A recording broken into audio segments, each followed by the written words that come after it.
Thank you for your interest in renting my Tesla. In this video, I'm going to give you some tips and tricks on how to get the most out of the vehicle. If you're doing contactless pickup, you will need to complete the check-in process before you can access the car. The only thing we require is a photo of your driver's license. Pictures of the vehicle are optional, but are a good idea. Once you're in the vehicle and have completed your check-in steps, you'll need the key. The key is located in the center console. All of my cars include an NC Quick Pass, which is also an Easy Pass. It'll work at any Easy Pass toll booth. And it's just Velcroed to the windshield. Driving the car is very simple. You put your foot on the brake and that will start the car.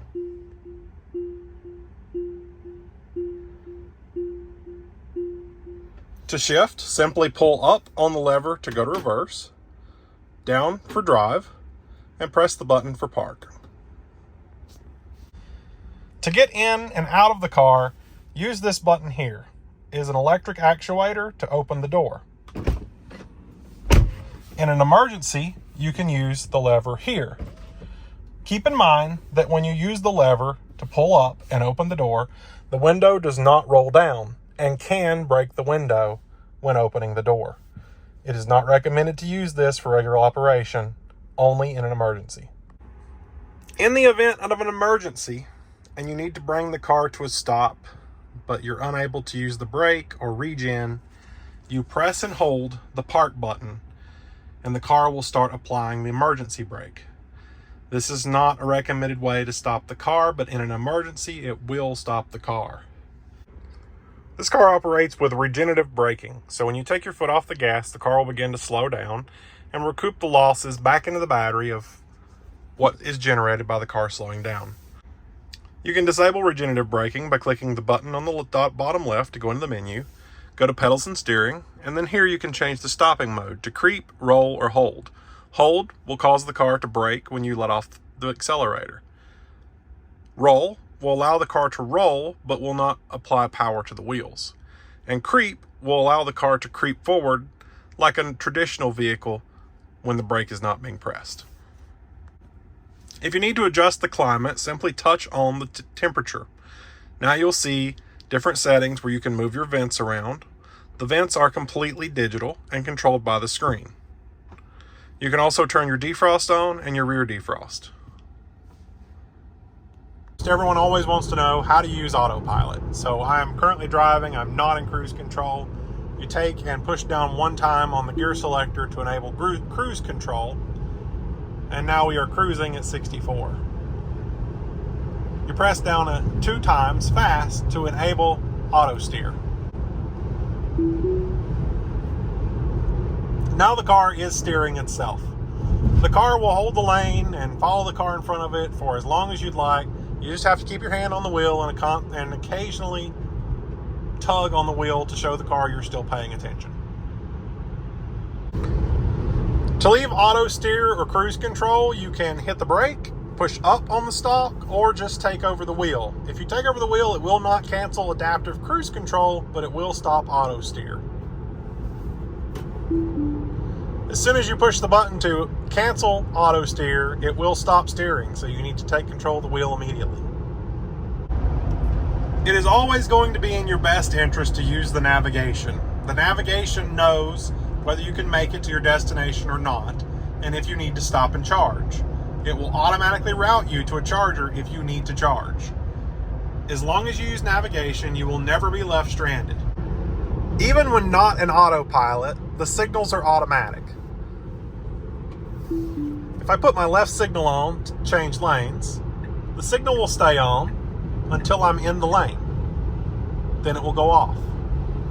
It will also display a camera, as you may have seen on the screen, to show you your blind spot. If you want to manually find a supercharger on the map, they are identified by these little red bubbles all over the entire map. In order to see the overlay of chargers, you have to first hit the navigation button at the top and then select charging. Now you can see all available chargers nearby. You can simply navigate to it by tapping the navigate button. You'll notice different chargers have different speeds. So this one in Asheville, for example, is 250 kilowatt. The one that I'm at right now is 250 kilowatt. But if you go down to north up. If you go down to Hickory, this is only 150 kilowatt. These chargers have a different setup. 250 kilowatt chargers use one cabinet for 4 stalls, and they are not bound to sharing their power. So each stall can get the full amount of power as needed. However, the older superchargers that are 150 kilowatt share stalls between 2 chargers. So they'll be numbered, as you can see here, 2B, 2C, and likely 2D up here. That means that it's on cabinet number 2 and it's chargers A, B, C, and D. The older stalls will be 1A and 1B, 2A, 2B, and so on. If someone is parked at 2B, it is best to not park at 2A because then you would cut both of your power down and get a slower speed. So when using older superchargers, it's best to leave one spot empty in between each car. If you're unsure if you're at a version 3 or version 2 supercharger, it's always best to leave one spot empty between each car. When you arrive at a supercharger, back your car up to the stall. And remember that your car may not have parking sensors, so do not rely on the car to tell you not to back up any further. Use your cameras and your best judgment.